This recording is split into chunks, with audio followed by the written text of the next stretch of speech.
Victory over Superman was only the beginning of Aquaman's rise to power. Uniting the world's oceans under the banner of Atlantis, Aquaman had a controlling interest in the planet's ecology and economy. His influence did not escape the attention of the world's multinational corporations, who looked to end his reign. Villains lured by the promise of big money to assassinate the King of Atlantis pursued him relentlessly. But Aquaman's popularity served him well.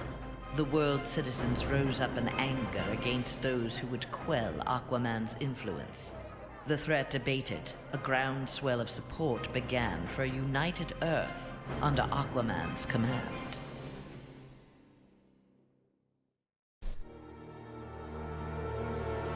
Superman's defeat did not work to Ares' advantage as he had planned. The heroes of the parallel dimension helped this world's Batman build a conflict-free utopia that left the war god famished. On the brink of death, Ares managed to imprison Brainiac 5. He forced Brainiac to create a time loop beginning with the other dimensional heroes' arrival and ending just before their victory. In this pocket of time, Ares flourished. Endless war was his to savor.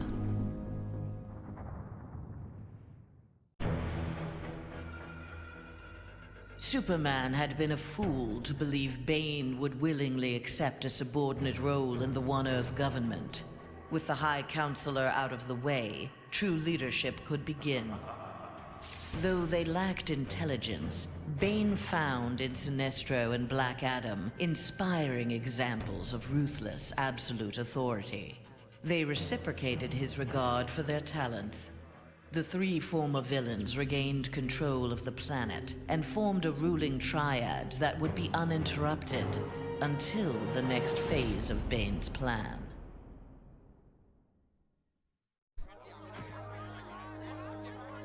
Following the battle to liberate Earth, Batman learned that Luthor had bequeathed his massive fortune to Bruce Wayne.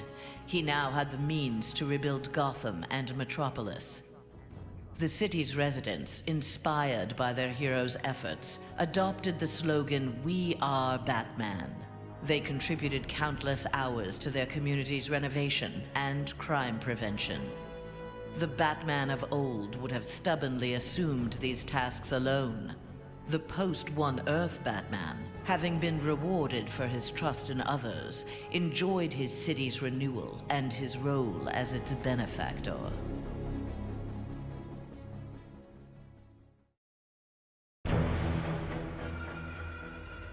The defeat of Superman taught Black Adam one thing.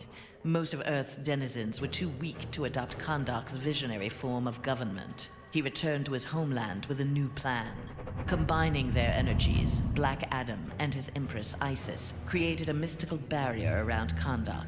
There they reigned in peace, their country an oasis in the wasteland of human civilization. A true oasis once Black Adam had destroyed all other life on Earth.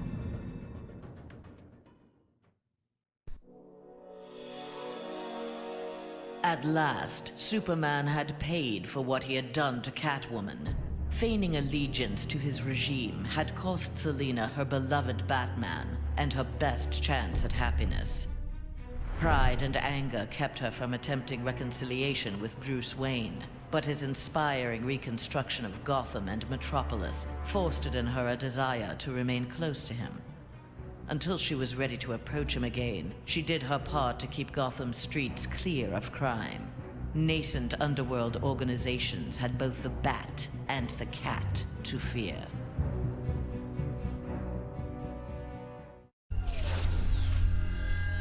After Superman's defeat, Cyborg led the assault on the Fortress of Solitude to flush out remnants of the High Counselor's regime. The fortress was well defended, the battle intense. Cyborg was forced to use unfamiliar Kryptonian tools to make repairs to his damaged cybernetics. Enhanced with the alien technology, Cyborg found he could communicate with Superman's androids and order them to apprehend the opposition. With his army of super androids, Cyborg will bring justice to the world.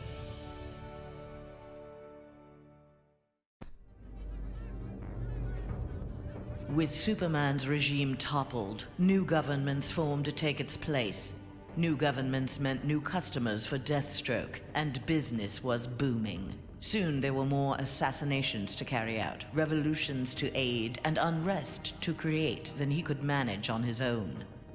The One Earth regime's elite troopers, having committed atrocities in Superman's name, had gone into hiding from a populace bent on revenge. Impossible for most to find, but not for Deathstroke. Recruiting these renegades, he formed the New Titans, the world's premier political assassins.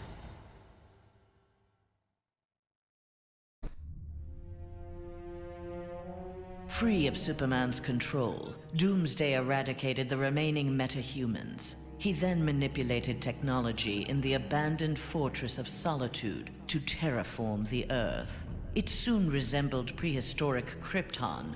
At last, it felt like home. After a few years of exterminating humanity at his leisure, however, Doomsday needed a challenge. Having assimilated Superman's ability to fly, he headed for a nearby space sector. He had heard rumors of an opponent worthy of his attention, a Caesarian mercenary with a taste for violence. Doomsday was eager to meet this Lobo in battle.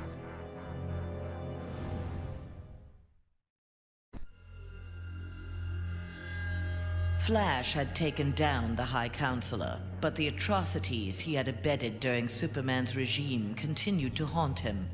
His shame eventually drove him into exile. Whether wishing to make further amends or simply unable to stop himself, Flash continued to use his powers in the pursuit of justice. Rumors of a mysterious red streak of energy that would set upon and incapacitate criminals circulated throughout Central City. While only some deduced his true name, most felt gratitude and affection for the new hero they called the Ghost.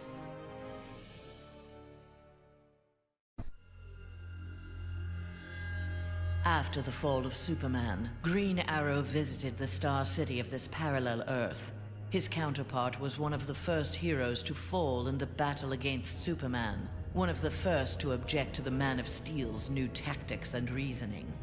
A memorial erected in Star City's Orchid Bay served as a reminder of the need to fight oppression regardless of the odds. There, Green Arrow found that one citizen wasn't content to memorialize Oliver Queen in stone. With Green Arrow's training, a new archer, dressed in crimson, took up the fallen hero's mantle. Let Star City's criminals beware. The night belongs to Red Arrow.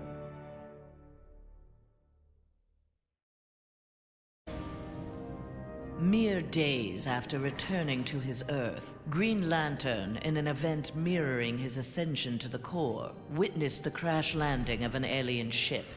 Investigating the wreckage, he encountered the pilot, who claimed to be Abin Sur. But this Abin Sur wore no power ring, and referred to him in halting breaths as the Almighty One. Green Lantern tried to convince the alien of their past, that Abin Sur had named Hal Jordan, his successor, as the Green Lantern of Sector 2814. But the alien died from his wounds before Lantern could learn more of him. Lantern left immediately for Oa. The Guardians were his only hope of solving this mystery.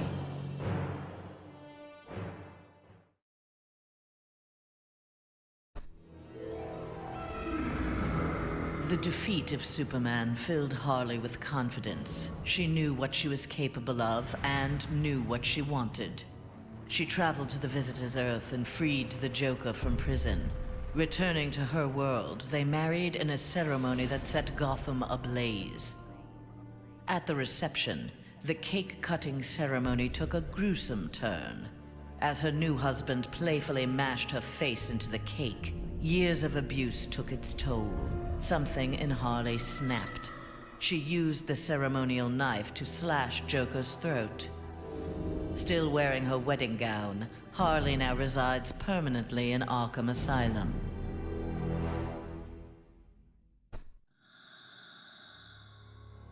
Free of his brainwashing, Hawkgirl exacted revenge on the High Counselor for murdering her husband, Hawkman. She was nevertheless sent to prison for her role in the regime. One night, she awoke hovering above her cot, glowing with eldritch light. An instant later, she stood at the bottom of a shallow crater. There, she found the source of the light, a meteorite of pure nth metal. As she touched it, the meteorite sprung to life, encasing her in nth metal. The new armor made Hawkgirl invincible. Her first act, vengeance against those who had helped Superman capture Hawkman.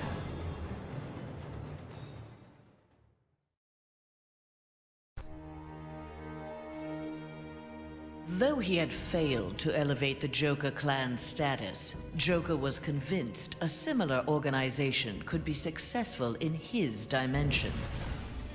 Joker used a series of devastating terrorist acts to frighten the populace, then convinced the more gullible among them that he was the path to security.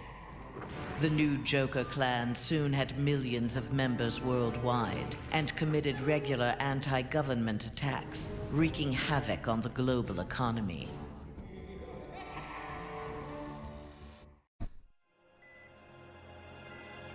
Killer Frost reveled in her victory, but her overconfidence betrayed her.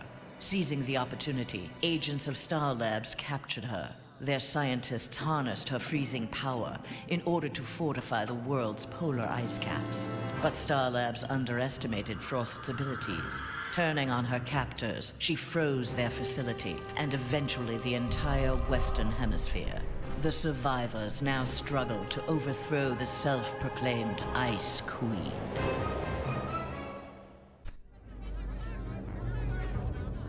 A win against this world's Superman was greatly satisfying, but its aftermath would be sweeter still. Luthor had traveled to this dimension to convince its residents that he was their Luthor, who had miraculously survived the High Counselor's globally televised attack on him. Beloved before, the triumphant Luthor was now worshipped. He was elected President of the United States, but soon looked to further consolidate his power.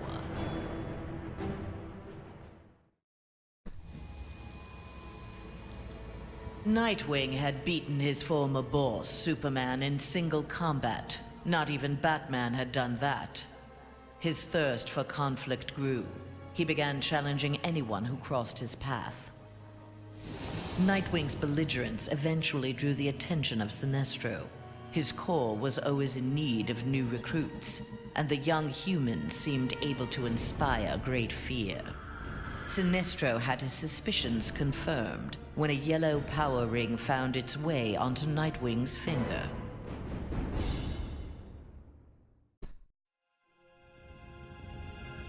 Winning the battle with Superman cost Raven dearly. The amount of demonic energy required overwhelmed her. After regaining consciousness, she looked around warily. Her immediate surroundings were a hellish ruin. Nearby stood her father, Trigon. Raven had somehow called him forth during her battle. Trigon thanked his daughter. He then summoned an army of demons and set out to destroy the rest of the planet.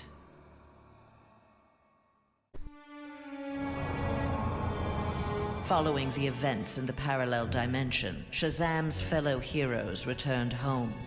But an alien virus contracted during the transfer created in them acute mental instability. They turned on their fellow crime fighters in a deranged fury. Alone and desperate, Shazam shared the power of the Word with his adopted brothers and sisters. Their purity of heart gave them courage. The army of Shazam incapacitated the former heroes. Eventually, they took the place of the Justice League as primary defenders of Earth.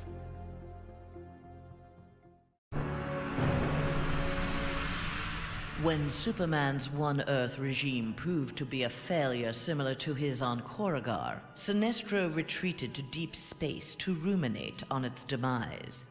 Fear had long seemed the most powerful of the emotions with which to bring order to the universe, yet it had not been enough. Desperate, Sinestro hurled the might of the Sinestro core against the life entity, keeper of the White Power Battery. Ultimately victorious, Sinestro now wielded the power of a White Lantern. No adversary could possibly withstand him. The light of the Green Lantern core would be the first he would extinguish.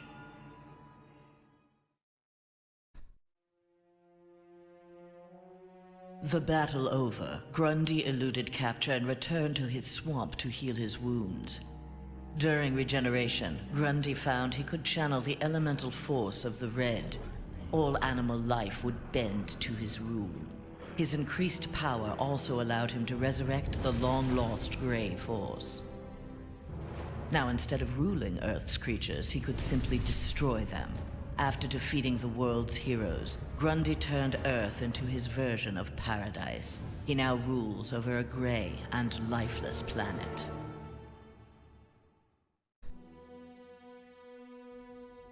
Though pleased with the outcome, Superman's battle with his duplicate left him troubled. If one Superman could go so far astray, why not another? Preventative measures were in order. After much discussion with his fellow Justice Leaguers, Superman ingested a remote-release kryptonite capsule. At any sign of instability, the kryptonite would permeate his body, killing him.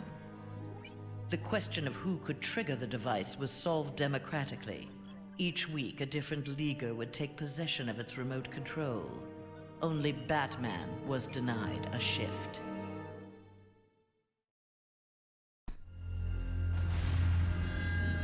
Wonder Woman returned home to find her dimension in ruins. Aware of Superman's despotic rule of the parallel dimension, the gods of Olympus vowed to preemptively eliminate the metahuman scourge from their world.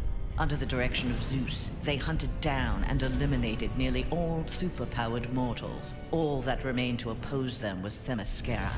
Wonder Woman and her Amazons fought back against the Olympians with unrelenting courage. Despite heavy losses, Wonder Woman's forces ultimately prevailed. They took reign as the new Olympians, ushering in an age of peace and prosperity.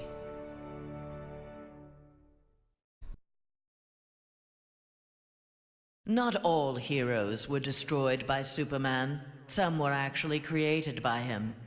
A technology wizard, Barbara Gordon had eluded detection by One Earth intelligence, feeding information to the insurgency under the code name Oracle.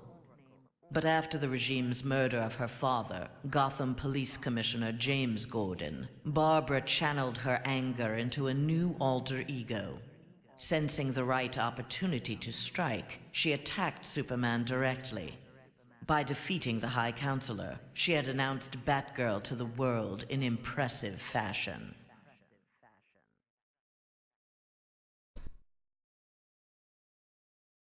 There was no shortage of vendettas during Superman's reign, and no shortage of bounties for Lobo to collect. He became one of the richest men in the universe by assassinating those who ran afoul of the High Counselor. Lobo's already massive ego inflated along with his rising wealth. Lobo searched for an assignment worthy of his abilities. With so many super-powered beings already dead at his hand, however, bounties were scarce. Lobo decided to use his wealth to create his own ultimate contract. He would kill the denizens of New Genesis, home of the new gods.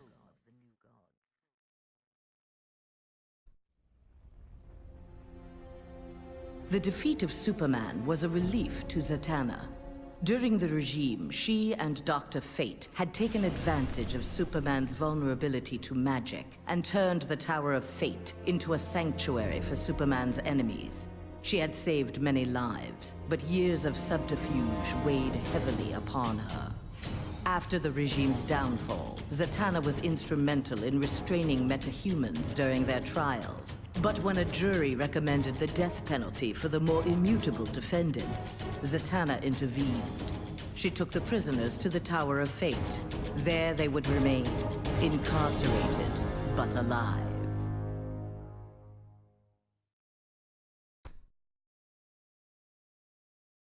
Free of the Phantom Zone at last, Zod's first order of business, Superman's defeat, had been accomplished. Now his revenge could be fully realized.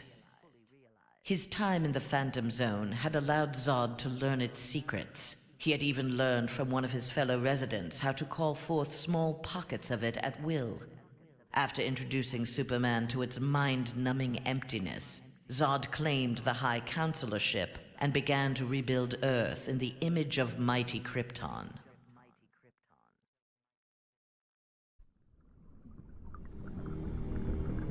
Banishing his friend and former teammate Superman to the Phantom Zone was difficult for Jean Jones, but necessary. As the One Earth regime had formed, Jean, ever the outsider, had chosen to watch from a distance to bide his time. He assumed the form of an Atlantean and served as royal archivist. Aquaman little suspected that his trusted subject's uncanny ability to gather news of the surface world was the result of telepathic powers. When Jean learned that heroes from a parallel dimension were aiding Batman's insurgency, he assisted as well, leading rescue operations in Metropolis and Gotham after Superman's rampage. In the post-regime era, the Martian Manhunter continued to serve his adopted world, gathering the next generation of heroes to form a new Justice League.